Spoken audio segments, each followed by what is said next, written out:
guys hanging out. I'm really upset about that. Well, you've seen the team comedy event, and now it's time for the individual comedy event. This is the portion of the evening where we have our special stand-up guest, and tonight is no different. We have someone who has an album that is coming out in about a month. It's put out by Rooftop Records called One Pretty Peacock. So please help me welcome Robert Buscemi.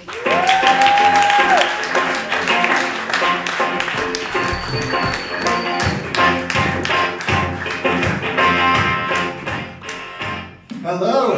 How's everybody doing? Did we enjoy those cars going back and forth?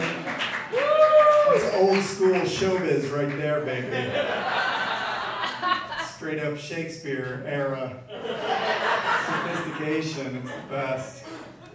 Athletes of the spirit, that's what we of the stage are, aren't we? I salute you, fellow athletes. Screw the Olympians, this is where we're the real priests. Am I right? True pay? I'll get a little backstage for you. You guys don't know that's how you pronounce it, but it is. So, true story. First time I ever did LSD. Went to watch Pink Floyd in concert. Thought the entire concert was choreographed, staged, the lyrics, everything, designed specifically to mock me personally. So I avoid that band. Not the drug. You'd think I would have made a better conclusion, but just added that last part just now. It was clever, wasn't it? You can feel comfortable when I improvise something at the end of a joke. This is an institution of improv, and I've studied some improv in my day. It's an interesting thing to study, improv. I was at a party a couple Thursdays ago, and this guy says to me, "Wow, Robert Buscemi, you studied improvisation." I always use my name a couple times during my act. You know, we're in Hollywood. You never know. So he says, "That's interesting. You studied comedy improvisation at my architecture firm." He was an architect. He said the senior architects had us on a retreat. They had all us young architects get together and have, as a team building exercise, we had to, as a group, they brought in an improv instructor, and we all did skits and routines and impromptu. So I've kind of done what you do. And I said, "Well, that is interesting, Ian." And I don't know if his name was Ian, but he looked like an Ian, so I called him Ian. I said, "That's interesting because when I was studying comedy improvisation at the Second City back in Chicago, they had me design an apartment building." And I don't know how well your scenes went, Ian, but my parking structure actually pancaked. It was a real shame. Some people were hurt, and it was sad too because aesthetically it was a collapse too because I had a real innovative idea for vintage Victorian plumbing on each floor, which is just a bucket in the middle of each floor. It's in my contract, one vertical joke every set I have to do.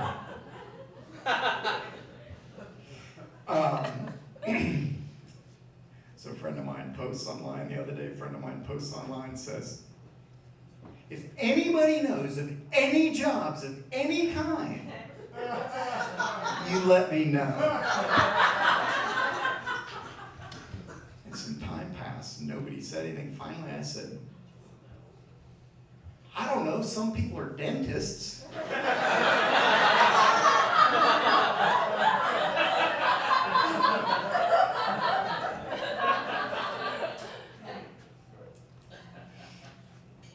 Talked to my shaman last week. Turns out my spirit animal, foghorn leghorn.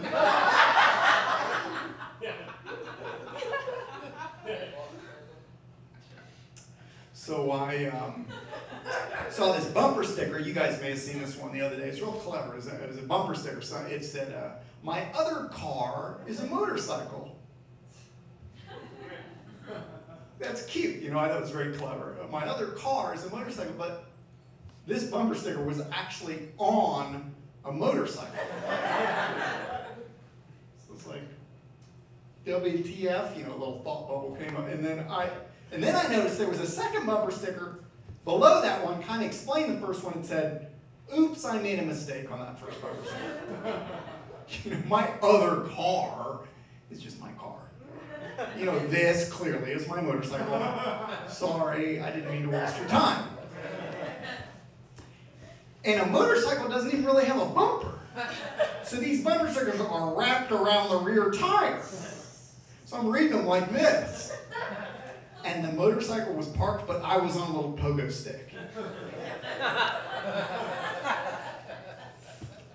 Some of these anecdotes I write, I have no clear exit strategy.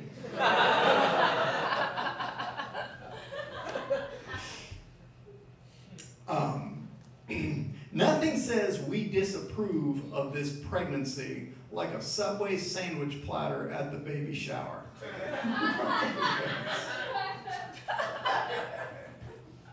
Something I've come to realize. I'm starting to agree with the car commercials. I think the best way to experience nature is to speed through it in a Prius listening to Peter Gabriel. And so yeah, talk about television. I'm getting to be a pretty big deal here in Hollywood. And easy on the laughter just there. But my manager called me the other day to pitch a show in Burbank. My manager, it was my cat. But the show I pitched, check this out, tell me if you think this is a good idea. It's for a reality program. It's called, I think it's a good idea, I think it's very clever. It's called Extreme Home Makeover. And what it is every episode at dawn, unannounced, we bulldoze a different house. And it's always the house that Pauly Shore has scurried to from the previous episode.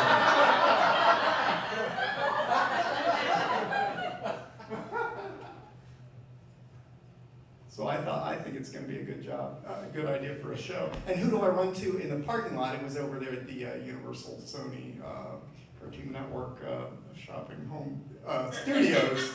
Do a lot of business there. And I run into, in the parking lot, my old friend Al Pacino. Well, you know what Al Pacino looks like these days? He looks like a weird little hobo who looks a lot like Al Pacino. And it is funny, I was talking to my dentist the other day. Dennis is my ex-dentist. And it is true, you don't really think about a penguin as having innards necessarily, do you? Doesn't it seem like you go in there and it's just more penguin? Almost like an eraser.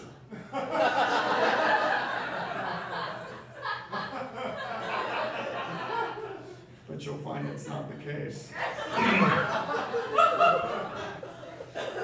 I'm going to be honest, as an audience, I'm beginning to find you tiresome, rude, and disagreeable. And listen, if any of you know of any other better material I should be performing, you can email me. My email address, noreply@mailerdemon. Go screw yourself. Thank you all so much, and thank you, Top Story. Thank you. I appreciate it.